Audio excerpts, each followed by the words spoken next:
ઘણા ગુજરાતીઓને ખબર જ નથી કે તેઓ કેનેડાની સિટીઝનશિપ માટે અપ્લાય કરી શકે છે, એ પણ પીઆર વગર. જી હા, એ માટે કેનેડા સિટીઝનશિપ બાય ડિસન્ટના રૂલ સમજવા જરૂરી છે. શું છે સમજીએ આજના વિડીયોમાં, પણ એ પહેલા વીટીવી ડિજિટલની અમારી ચેનલને સબસ્ક્રાઇબ કરી દેજો, સાથે બેલ આઇકન દબાવી દેજો, જેથી તમામ ઇમ્પોર્ટન્ટ અપડેટ્સ તમને પહેલા મળે. Hello, ladies and gentlemen. This is your captain speaking. We'll be landing in the airport in just a few minutes.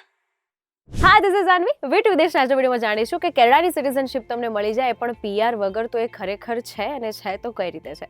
કેનેડાનું સપનું ઘણા બધા લોકો જોતા જ હોય છે, અને એમાં પણ તમને પીઆર વગર ત્યાંની સિટીઝનશિપ મળી જાય તો બીજું જોઈએ શું. અને આવી ઓપોર્ચ્યુનિટી છે જે માટે તમારે અમુક લોસ સમજવા જરૂરી છે. હવે એમાં સૌથી પહેલી વાત તો એ છે કે જો તમારા મમ્મી પપ્પા, દાદા દાદી કે કોઈ રિલેટિવ કેનેડામાં સિટીઝનશિપમાં રહી ચૂક્યું છે તો એના બેઝ પર તમે પણ જઈ શકો છો. પરંતુ એ પહેલા જે કેનેડા સિટીઝનશિપ બાય ડિસન્ટ છે એના રૂલ સમજવા જરૂરી છે. શું છે ચાલો સમજીએ. આ નિયમ પ્રમાણે દરેક વ્યક્તિએ પહેલા પીઆર મેળવવું, પછી વર્ષો સુધી કેનેડામાં રહેવું અને ત્યારબાદ સિટીઝનશિપ માટે અપ્લાય કરવું એવું જરૂરી નથી. આ લો પ્રમાણે એલિજિબલ જો તમે હોવ તો સીધા જ કેનેડિયન સિટીઝનશિપ બાય ડિસન્ટ માટે તમે અપ્લાય કરી શકો છો. બસ તમારા ફેમિલીમાંથી કોઈ પહેલા કેનેડાનું નાગરિક હોવું જોઈએ, અને હા, તમારી પાસે birth certificate, marriage certificate, passport, Aadhaar card આ બધું નીટ એન્ડ ક્લીન એટલે કે ભૂલ વગરનું હોવું જોઈએ. અને આ જ કારણ છે જેનાથી આઈઆરસીસી જે છે તે વધારે ડોક્યુમેન્ટેશન પર ભાર મૂકી રહી છે. હવે વાત કરીએ કેનેડા સિટીઝનશિપ બાય ડિસન્ટમાં કયા બે ડોક્યુમેન્ટ જો તમે અપ્લાય કરવાનું વિચારી રહ્યા છો તો જરૂરી છે. એક છે મેરેજ સર્ટિફિકેટ અને બીજું છે તમારું બર્થ સર્ટિફિકેટ. આ બે મેઇન એવા ડોક્યુમેન્ટ છે કે જેના થ્રુ તમને આ સિટીઝનશિપ મળી શકે છે.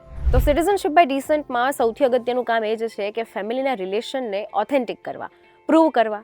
અને મેરેજ સર્ટિફિકેટ જે છે તે પરિવારની પેઢીઓ વચ્ચેના સંબંધને જોડવામાં મહત્વની ભૂમિકા ભજવે છે.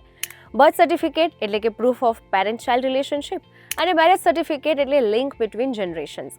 અને એટલે જ કોઈ પણ સ્પેલિંગ મિસ્ટેક ના હોય એવી રીતે પ્રોપર પાસપોર્ટ છે, આધાર કાર્ડ છે, સ્કૂલ ડોક્યુમેન્ટ્સ છે, રેકોર્ડ્સ છે, એ બધા જ ક્લિયર રાખવા જરૂરી છે, જેથી તમારી પ્રોસેસ ક્યાંય પણ અટકે ના. કારણ કે જો ડોક્યુમેન્ટમાં નામ, જન્મ તારીખ, ડિટેલમાં કોઈ પણ તફાવત હશે, ડિફરન્ટ હશે, તો તમારા એપ્લિકેશનનું ચેકિંગ લાંબુ થઈ જશે અને વધારાના પુરાવા પણ તમારી પાસે માંગવામાં આવશે. આ સાથે કેટલાક કેસમાં લગ્ન પછી પણ આપણે ત્યાં નામ બદલાઈ જાય છે. ક્યાંક પાસપોર્ટમાં સ્પેલિંગ મિસ્ટેક હોય તો સ્કૂલ રેકોર્ડમાં પણ મિસ્ટેક હોય. આ બધી જ વિગતો જે છે તેને પ્રોપર રીતે ક્લિયર કરવી ખૂબ જરૂરી છે. અમુક એવા પણ ફેમિલી મેમ્બર હોય કે જેના ડોક્યુમેન્ટ્સ 30 થી 40 વર્ષ સુધી જૂના હોય અને અલગ અલગ દેશમાં બનાવેલા હોય. અને આવા સંજોગોમાં આઈઆરસીસીની જરૂર પડે તો એફિડેવિટ અથવા અન્ય પુરાવા પણ તમારી પાસે માંગવામાં આવી શકે છે. એટલે ઇન શોર્ટ, જો તમારું કોઈ ફેમિલી મેમ્બર પાસ્ટમાં કેનેડાનું સિટીઝનશિપ રહી ચૂક્યું છે, એમની પાસે પીઆર છે અને તમે અપ્લાય કરવાનું વિચારી રહ્યા છો, તો અત્યારથી જ આ બધા જ ડોક્યુમેન્ટ પર વર્ક કરવાનું ચાલુ કરી દો. જો ક્યાંય પણ સ્પેલિંગ મિસ્ટેક હોય, કોઈ પણ ડેટ ઇશ્યુ હોય, તો એ બધું જ પહેલાં જ સુધારી દો અને પછી તમે અપ્લાય કરો.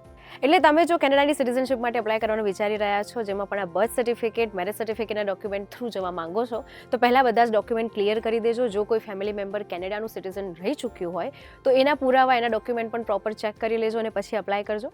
અને આવી જ ઇન્ફોર્મેટિવ અપડેટ માટે વીટીવી ડિજિટલ સાથે જોડાયેલા રહેજો.